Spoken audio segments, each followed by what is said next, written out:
Hello, everyone, and welcome back to my channel. As a lot of people know, my name is Estefania. I used to go by Indigo Warrior 144 in my Telegram group, and I also used to have my own TikTok page under Indigo Warrior 144 as well.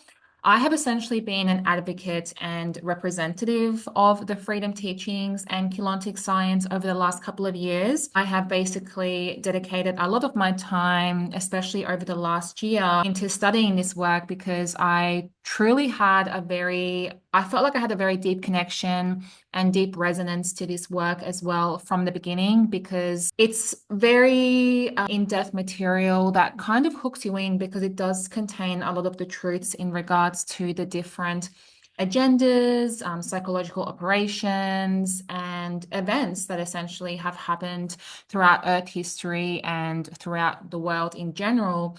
And I believe that is also the reason as to why a lot of people seek this work and connect with this work so heavily because it does contain. And the reason why I'm putting this together is because I've had a lot of people approach me and reach out to me personally with a lot of questions, especially after the recent video that Gustav and myself created as well, where we exposed a little bit of the distortions, but also mainly just spoke about our experience and our journey throughout the freedom teachings. Now, my intention of putting this information out is not to essentially discredit or disown the work or Ashayana in any means whatsoever.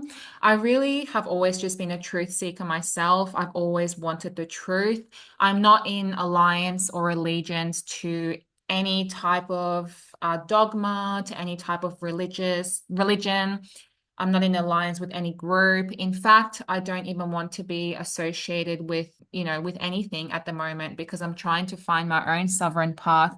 But the reason why I am exposing this is because I believe that it does need to be exposed and it does need to be spoken about, mainly because the freedom teachings and Keylontic Science is becoming very widespread, very popular across social media, YouTube. I mean, it's getting pushed out very heavily by people who are finding the work.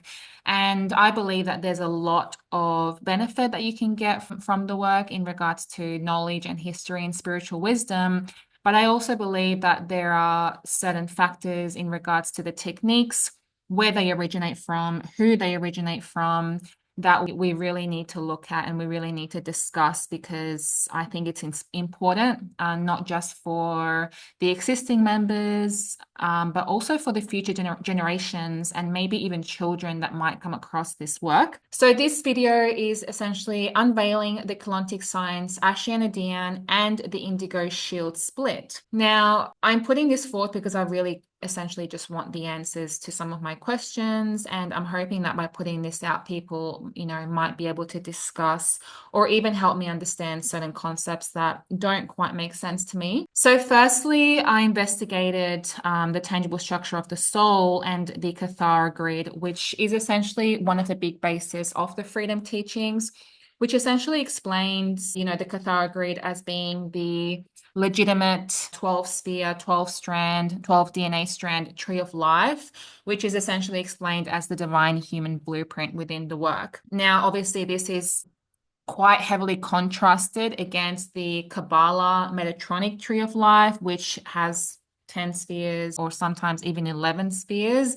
And this is essentially explained to us as the origin or the purest form of template that there is available. So from the beginning, there is this big, contradiction and this kind of versus good versus bad kind of concept within the different tree of life that are presented to us within the spiritual paradigm.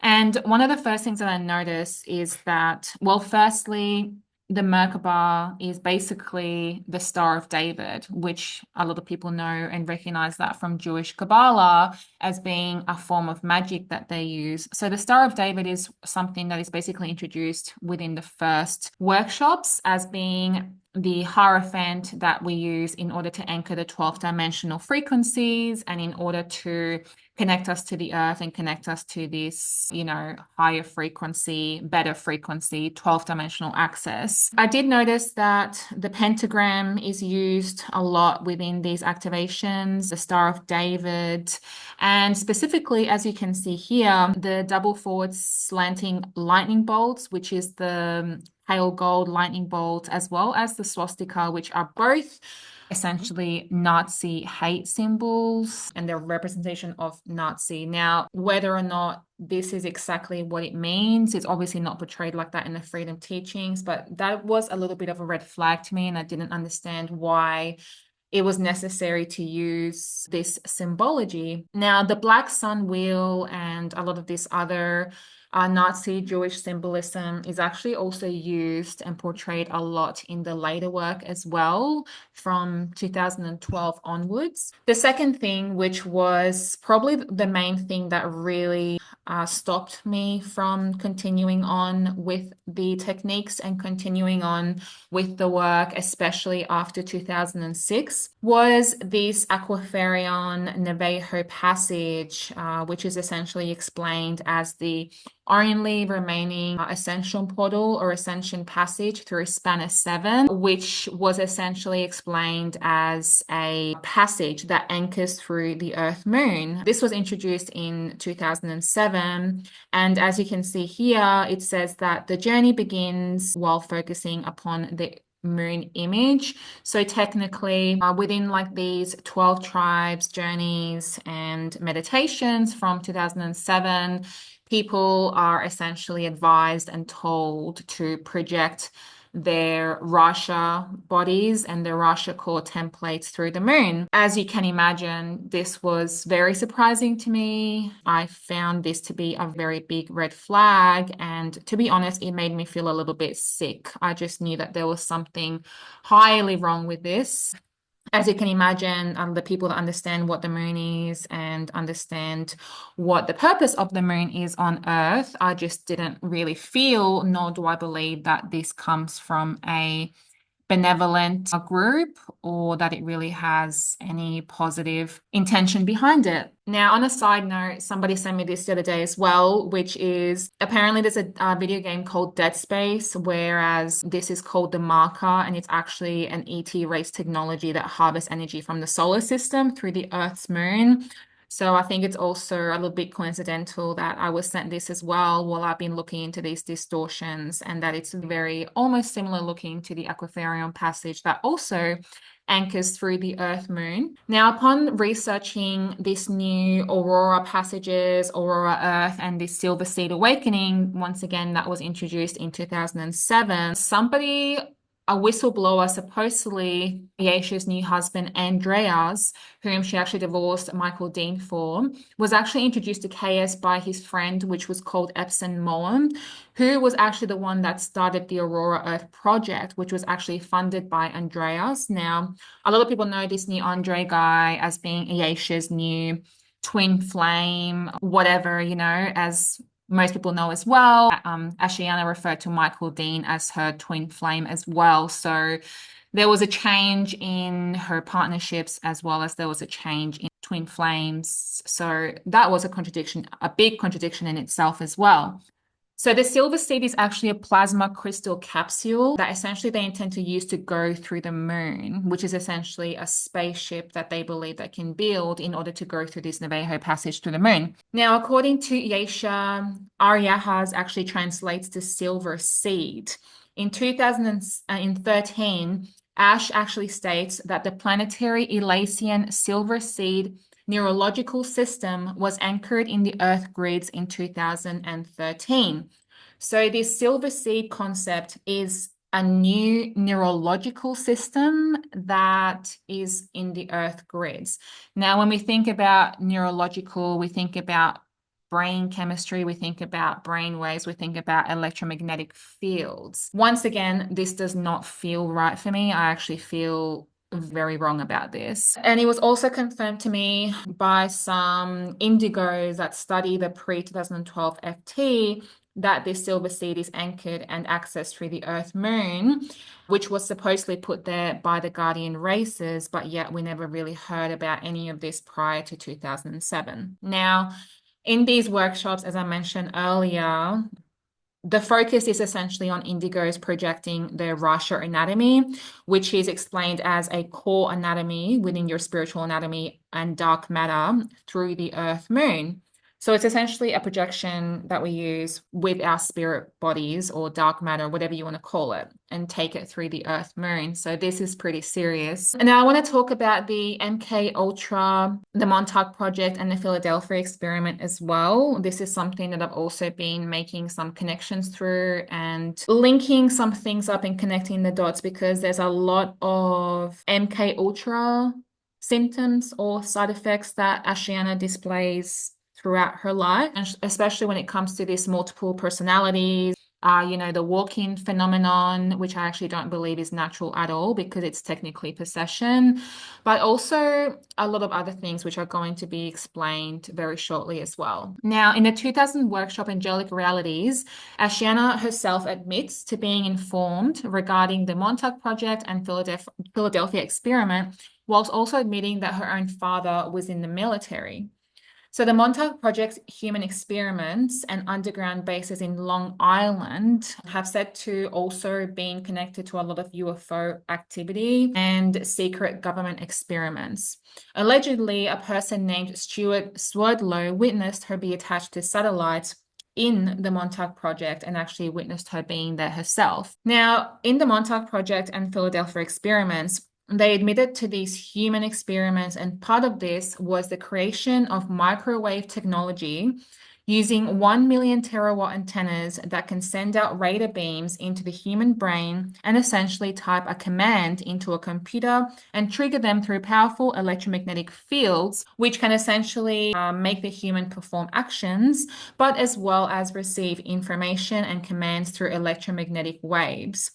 They also concluded in these experiments that the human brain is an interface and that the intelligence actually comes from outside the brain through electromagnetic fields. Now, in Angelic Realities, Ashayana also admits to being a part of lab experiments in underground bases, as well as experiencing UFO spaceship travel. So if we make these connections with the information that Ashayana herself divulges and information from the Montauk Project and experiments conducted in Long Island, there is definitely a connection there. Now we're going to go into essentially a little bit more about MK Ultra, moon symbology, and the Wizard of Oz programming as well. So in 1998, when Ashayana still called herself Anna Hayes, prior to actually beginning and introducing Keylontic Science and the Freedom Teachings officially, she actually wrote an article which is called Contact, and as you can see, it was published in January, February 1998.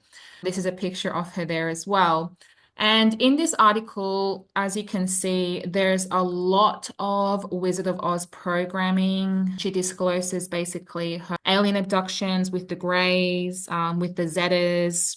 She also discloses the lab experiments, going to meet Oz, going to the land of Oz. And there is essentially a lot of this Wizard of Oz programming in this article as well.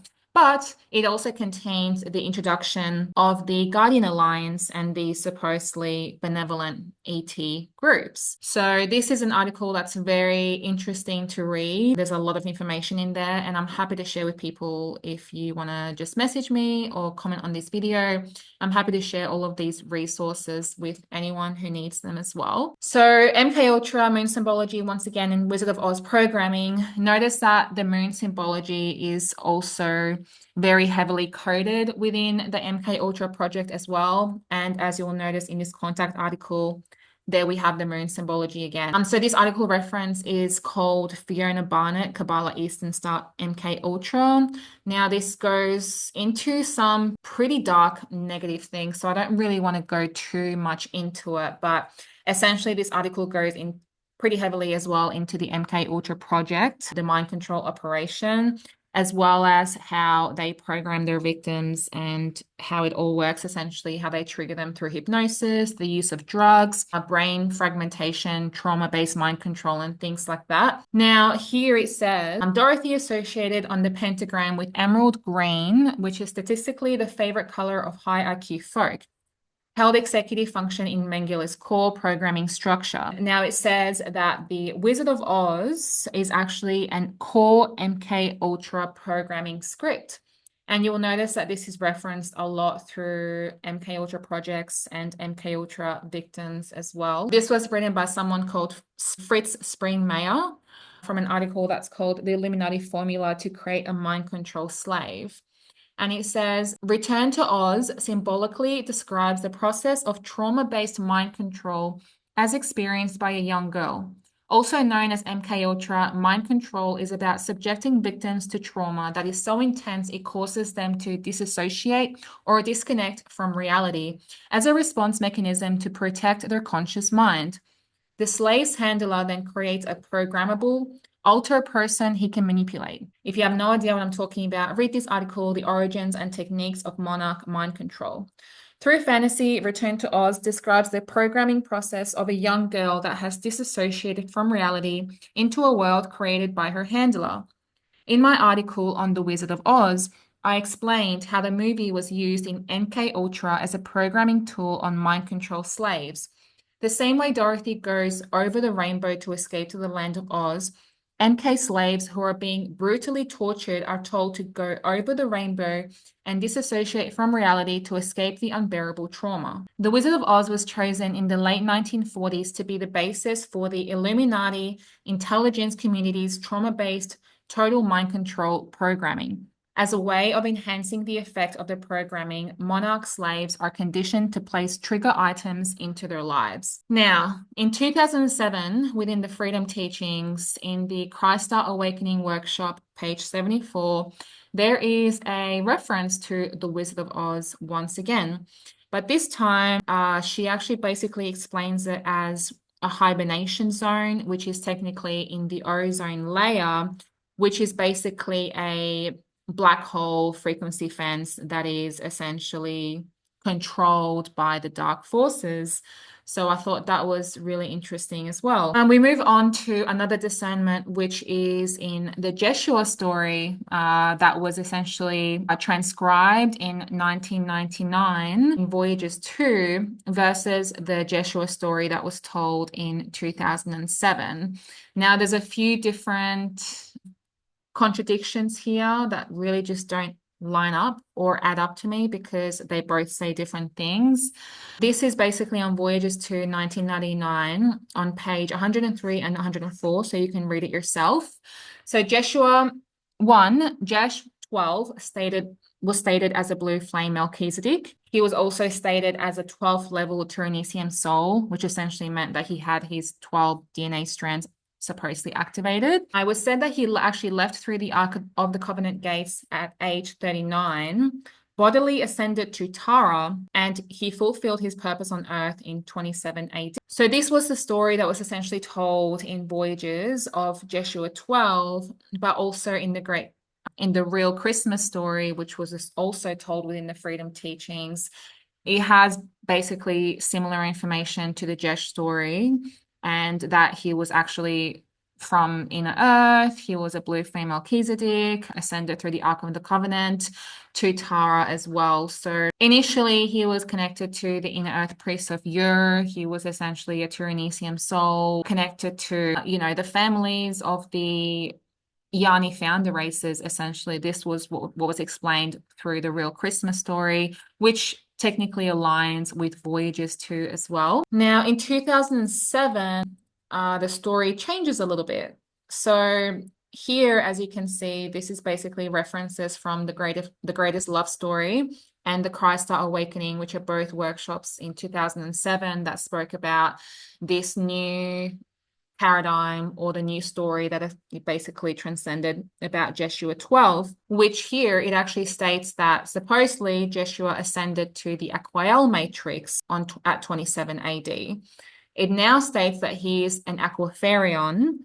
It also states that he ascended through a process called raising the Iridonis. And it also states that Jeshua only got out because he had the particular Navajo coding from the seeding of the Aquaferion races. So I found this to be highly contradicting to the Voyages material as well as the original Christmas story material, because one, Aquaferion was never mentioned in being in correlation or connection to Jeshua 12, and the story of ascension and where he actually went and actually ascended to is two different stories. So who are the Aquaferion? This is a question that I've been asking myself a lot, because it basically was never this race of Aquaferion or the Aquael matrix or the Andromeda M31 Eartha matrix was never mentioned prior to 2007. And we can also see that in the Amsterdam workshop, once again in 2007,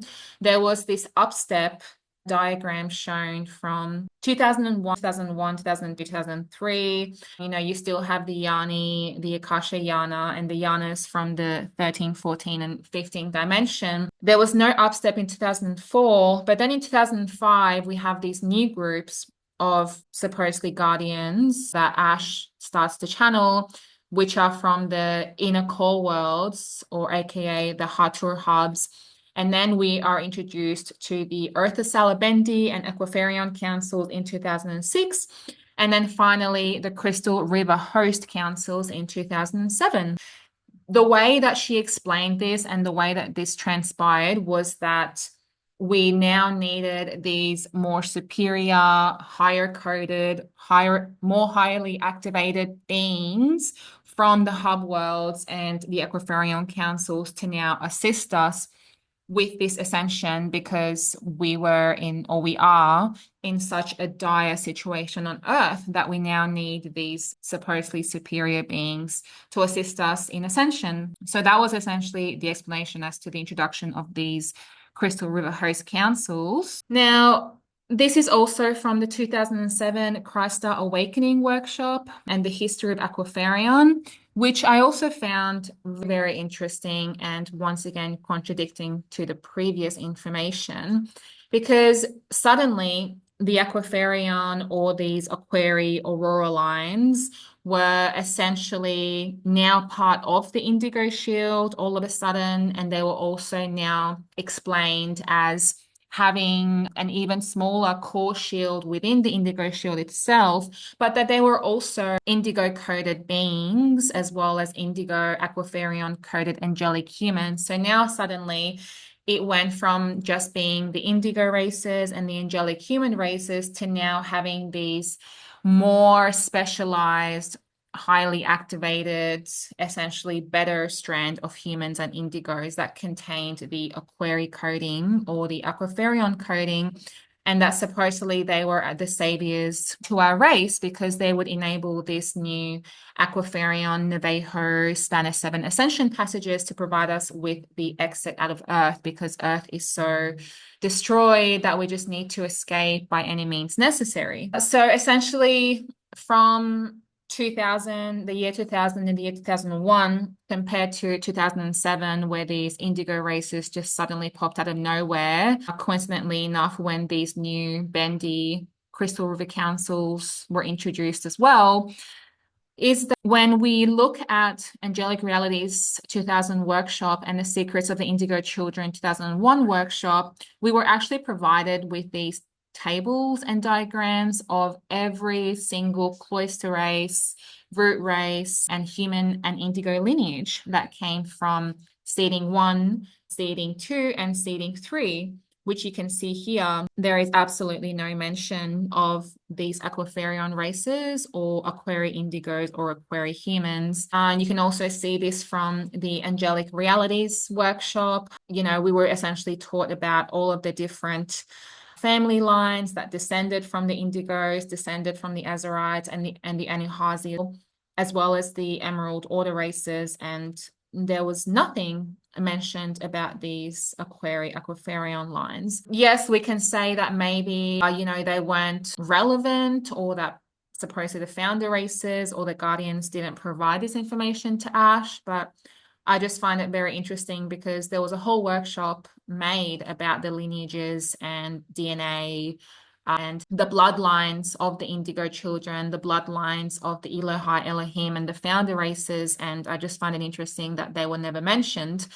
But, we can still have that and leave that up to debate. Now, this is something that really worried me because in 2008, there is a video of Ashayana referring to herself as a jellyfish. And this is from the 2008 Festival of Light workshop, which I'm going to show you guys now. I remember thinking it's a jellyfish person. I found out that's me. On the Aurora side, it's one of my Adonai incarnations. So obviously that's highly concerning, and it was highly concerning to me as well, because now in 2008 we have this introduction of this jellyfish race that Ashayana now refers to herself as, and we were supposedly, well, I was essentially advised that everything from 1998 up to 2010 was absolutely pure, absolutely clean, and that it was all safe to practice. So this was also another major red flag. Not to mention, I have received multiple reports from people private messaging me and sharing their experiences with me about experiencing these astral attacks and, these demonic attachments by beings that look like jellyfish, by beings that look like a lot of people know that the Great White Brotherhood and the Freemason gods are octopus and spiders as well. I'm unsure, and nor can I say that there is a direct correlation to this, but this was also very worrying for me as well, because there's a lot of normalizing in the community in regards to spiritual attacks, demonic attacks, and everything like that. And the victimizer program is also, just heavily abused in these communities as well, because I've heard now from so many indigos or supposedly indigos and people that they're blaming the FA and that they're blaming the fallen angelics on the reason as to why they're experiencing these attacks, and they're essentially justifying it as that they're getting straight from the path, and that this is basically a way of the FA trying to stop you from doing the techniques and trying to stop you from following the path of Keylontic Science, and that they do these things to scare you and everything like that. And you need to realize that this is a very heavy victimizer program, because anything that is pure, anything that is clean, anything that is directly from source wouldn't have these side effects. You wouldn't just be having like these horrible demonic experiences if you were actually practicing something that was pure, practicing something that was clean, and essentially connecting, to your own source, to your own higher self, because your higher self and God or eternal creation, whatever you want to refer it to, would never put you through something like that, So we need to ask ourselves, why is this happening so much in the community, where people are experiencing spiritual attacks, demonic attacks, getting attachments from techniques? It's honestly just not normal. So I really wish that this would stop being normalized in the community as well. Now, something else as well that is essentially demonized once again by Ashayana in the Freedom Teachings is the Wingmakers and the Labyrinth group as well. She has a video, I believe, from one of the dance floor workshops where she basically says that the Wingmakers are bad and that they're being deceived, and essentially that we shouldn't listen to them. And interestingly enough, in the Voyages number 2, it basically states that these ancient arrow Wingmaker sites, which are essentially time portals or their time capsule technology, are essentially controlled by the Labyrinth group, which supposedly are a collective of renegade Necromaton, Andromi, Jehovian, Anunnaki hybrid Nephilim races. So it's explained to us that these ancient arrow sites were essentially originally belonging to the Emerald Covenant angelic human races, and that they actually belong to the Elohai Elohim founders, who actually buried these supposedly time capsule treasures within these specific arrow sites.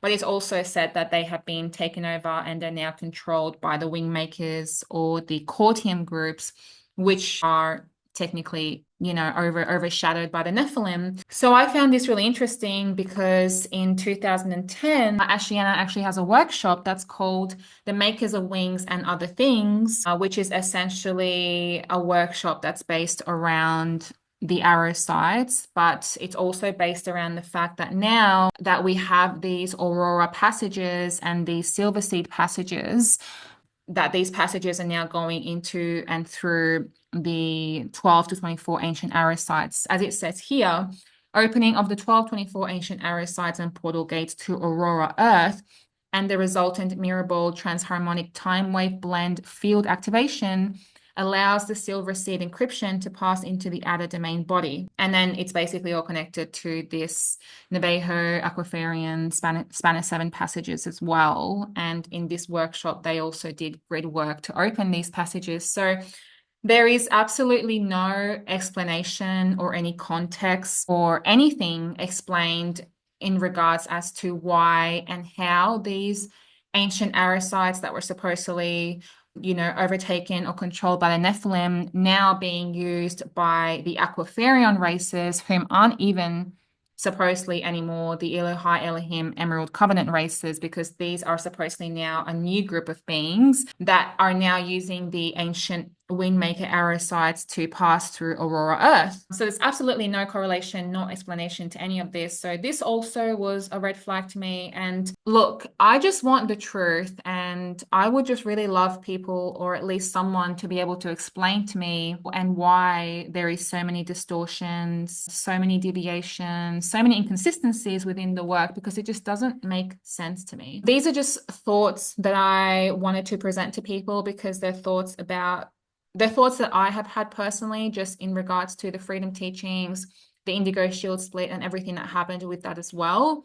Now, the Indigo shield split could have potentially just been another psyop to divide and conquer. I mean, we just have to look at how much war, disagreement, negative energy there is between people that study, the Alhambra Magistracy Councils and the Ariaha's work compared to people that study the freedom teachings from 2012 and then post 2012. I mean, these people are still fighting. They're still, just debating about their beliefs and the contradictions and everything like that. And everyone is basically divided in the community because they all have these different thoughts and perspectives of what we should do and what we should or should not believe. There's also allegations that were essentially exposed within the 2012 Indigo Shield split about Ashayana having serious issues with alcoholism, drugs, which Michael Deane exposed as well. The walk-in phenomenon, which is something that I personally don't believe in, because as I mentioned earlier, it's essentially normalizing and,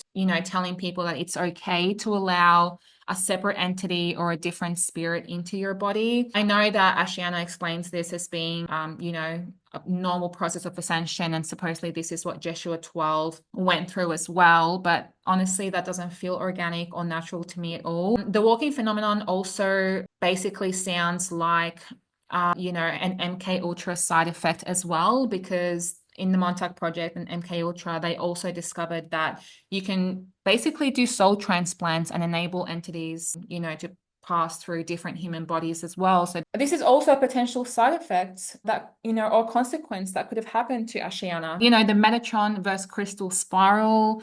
This is once again a divide and conquer tactic, in my opinion. People in the freedom teachings and people within the Keylontic Science movement who just constantly demonize Metatron, constantly debate about the Fibonacci sequence versus the Krystal spiral sequence. I'm sure and I know and believe that there is truth to both of them. But once again, isn't this disconnecting us from our own core truth and core essence and developing our own connection to source?